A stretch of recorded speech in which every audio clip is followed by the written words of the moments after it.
हाँ, तो अब तीसरा नंबर, धातु कार्बोनेट एवं धातु हाइड्रोजन कार्बोनेट का अम्ल के साथ अपक्रिया यदि प्रयोगशाला में हम कराते हैं तो हमें क्या प्राप्त होता है।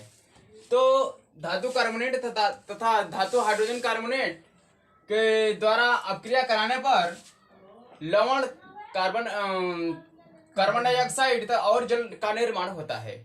ठीक है, यदि हम धातु कार्बोनेट और धातु हाइड्रोजन कार्बोनेट का निर्माण करते हैं तो लवण का निर्माण होगा, कार्बन डाइऑक्साइड का निर्माण होगा और जल का निर्माण होता है।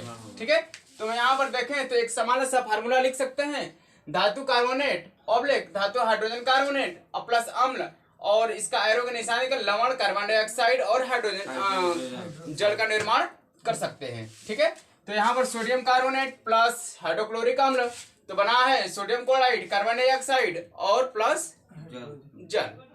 ठीक है, ये निर्माण करके हम कर सकते हैं कि धातु कार्बोनेट और धातु हाइड्रोजन कार्बोनेट के साथ अम्ल का अपक्रिया कराने पर लवण, कार्बन डाइऑक्साइड और जल का निर्माण करेगा। नेक्स्ट वाला भी आपके हम लोग एग्जांपल देख सकते हैं, सोडियम हाइड्रोजन कार्बोनेट।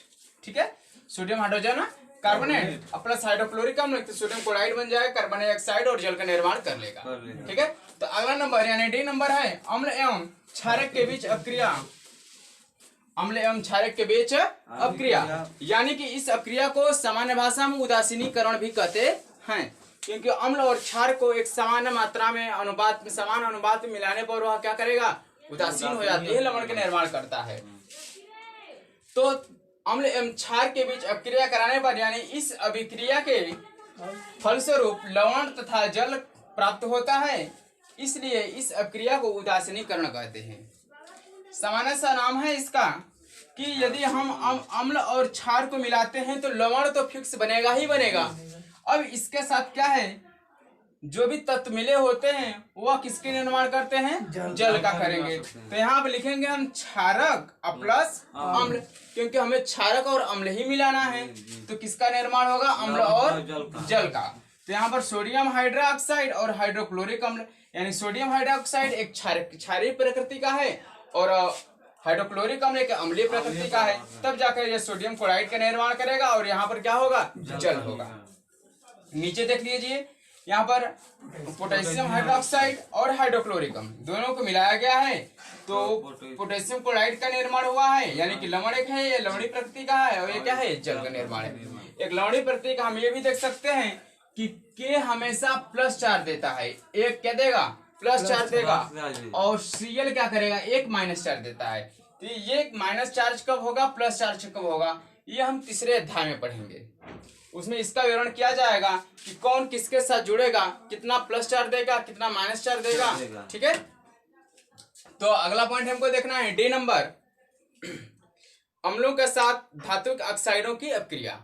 देखते हैं अगला पॉइंट, जैसा कि अम्लों के साथ धातुक ऑक्साइडों की अपक्रिया, तो हमें पढ़ेंगे हम कि यदि अम्लों के साथ धात्विक ऑक्साइडों की अपक्रिया कराते हैं तो क्या होता है।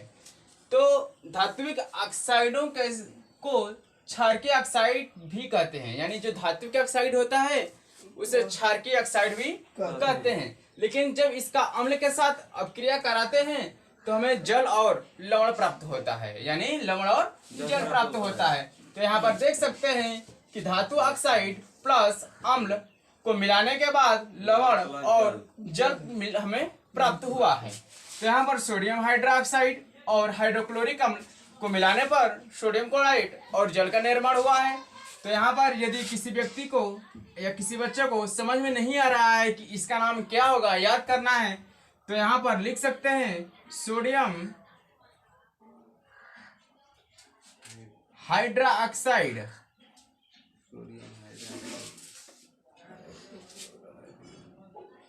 क्या नाम होगा इसका, सोडियम हाइड्रोक्साइड, और HCl का होता है हाइड्रो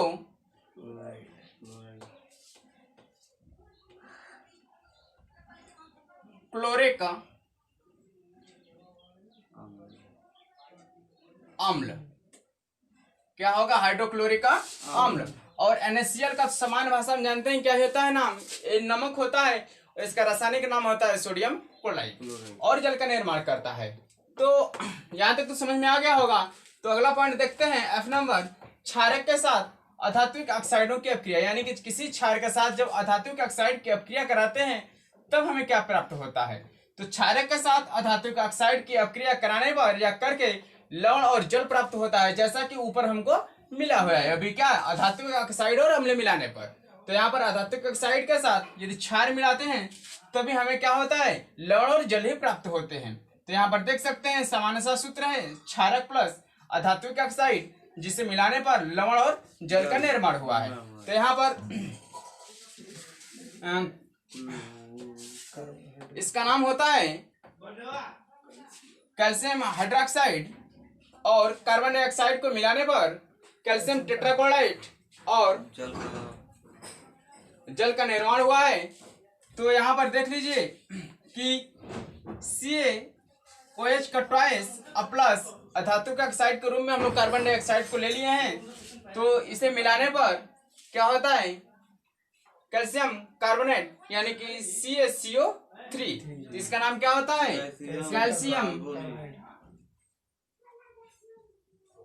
कैल्शियम कार्बोनेट। और ये किसका सूत्र है, जल का। ठीक है, तो यहां तक तो आज हम रासायनिक अम्लता क्षार के धातु रासायनिक गुणधर्म के बारे में पढ़ लिए हैं। ये चैप्टर का जो हेडिंग है ये एंड हो चुका है। अब इस चैप्टर का अगला हेडिंग हम लोग अगले वीडियो में देखेंगे।